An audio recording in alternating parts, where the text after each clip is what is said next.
ஐயா துணை அகிலம் கல்வி சாலை ஆராய்ச்சி நிறுவனத்தில் இணைந்திருக்கின்ற அனைத்து அன்பிள்ளங்களையும் அன்போடு வரவேற்று நாம் இன்றைய பாடப்பகுதிக்குள் செல்ல இருக்கின்றோம். இன்றைய பாடப்பகுதி ஐயா நாராயணமூர்த்திக்கு உபதேசம் செய்கின்ற அந்த பகுதியை நாம் பார்க்க இருக்கின்றோம். எல்லா சிறப்புகளும் உனக்கு காத்து கொண்டிருக்கின்றது. தருணம் வருகின்ற போது ஒவ்வொன்றையும் நீ அனுபவிப்பாய் மகனை என்று சொல்லுகின்ற விதமாக இன்றைய விருத்த பகுதி அமைந்திருக்கின்றது. விருத்தம் இப்படி சிறப்பதெல்லாம்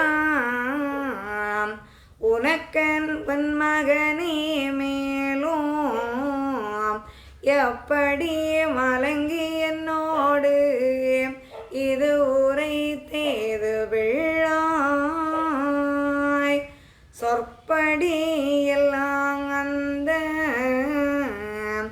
தேதியில் தோணுங்கண்டாய் அப்போ நீ அறிந்து கொள்வாய் அப்பனும் நீதானாய். ஐயா நாராயணமூர்த்தி வைகுண்டரிடம் சொல்லுகின்றார்கள், மகனே, எனக்கு நீ எதை பற்றியும் கவலைப்பட வேண்டாம், என்னிடம் வருந்தி நீ கேட்க வேண்டாம். அதாவது எப்போது எனக்கு இந்த சிம்மாசன பரிசு கிடைக்கும் என்று என்னிடம் வருந்தி கேட்டாயே, உனக்காக அந்த சிம்மாசன பரிசுகள் சிறப்புகள் காத்து கொண்டிருக்கின்றது. நீ திருநாள் நடத்தி திருவீதி வருகின்ற அந்த சிறப்புகள், பல்லக்கேறி வருகின்ற சிறப்புகள், கொடிமரம் நிறுத்தி திருநாள் நடத்துகின்ற சிறப்புகள், சான்றோர் மக்கள் உன்னை சூழ்ந்திருந்து சிறப்பு செய்கின்ற சிறப்புகள், இப்படி எல்லா சிறப்புகளும் உனக்கு என காத்து கொண்டிருக்கிறது மகனே.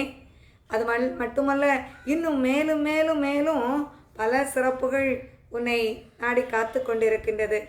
ஆனால் எப்படியோ என்று என்னோடு மலங்கினியே, எதையெல்லாம் எனக்கு இதுவரையிலும் தரவில்லையே, நான் எப்படி இந்த கலியை வென்று இங்கே வாழப்போகின்றேன், எனக்கு சிறப்புகள் ஒன்றும் தரவில்லையே, இதுவரையிலும் கிடைக்கவில்லையே என்று மலங்கி பயந்து நீ ஏங்க வேண்டாம் மகனே.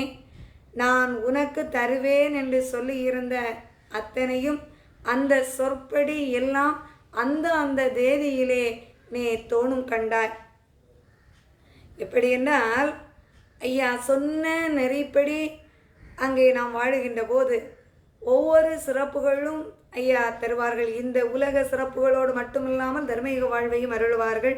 அதுபோல் வைகுண்டருக்கு ஐயா சொல்லுகின்றார், 6 ஆண்டு கால தவத்தை நீ நிறைவேற்றி வந்தாயே, ஆனால் அந்த களிமன்னன் செய்கின்ற சோதனைகளை எல்லாம் வென்று வந்தாயே, ஆனால் உனக்கு எல்லா சிறப்புகளும் காத்து கொண்டிருக்கின்றது மகனே. நீ பதறி ஏங்க வேண்டாம். அப்போது அந்த சிறப்புகள் அந்தந்த தருணத்தில், நான் அடுத்து என்ன நிகழ இருக்கின்றது என்பதை நாம் அறிந்து கொள்ள முடியாது. ஆனாலும் அந்தந்த தருணத்தில் உனக்கு எல்லாம் தோணும், அவையெல்லாம் நடக்கும். அந்த சிறப்புகள் நீ அனுபவிப்பாய்.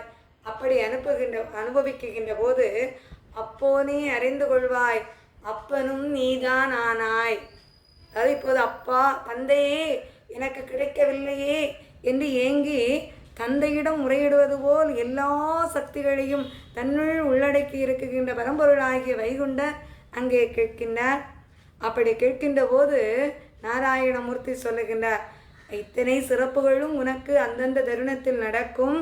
நடக்குகின்ற போது என்னிடம் கேட்டாயல்லவா, அத்தனையும் உனக்கு அங்கே நடக்குகின்ற அந்த தருணத்தில் தந்தையாக இருந்ததும் நான் தான், இங்கே உபதேசம் பெற்று வந்ததும் நான் தான் என்ற அந்த பேர் உண்மையை நீ என்ன செய்வாய், அறிந்து கொள்ளுவாய் என்று சொல்லி அங்கே ஒவ்வொன்றும் தருணத்தில் நடக்கும் என்பதை சொல்லி அவருக்கு உபதேசத்தை செய்து அங்கே அனுப்புகின்றார். ஐயா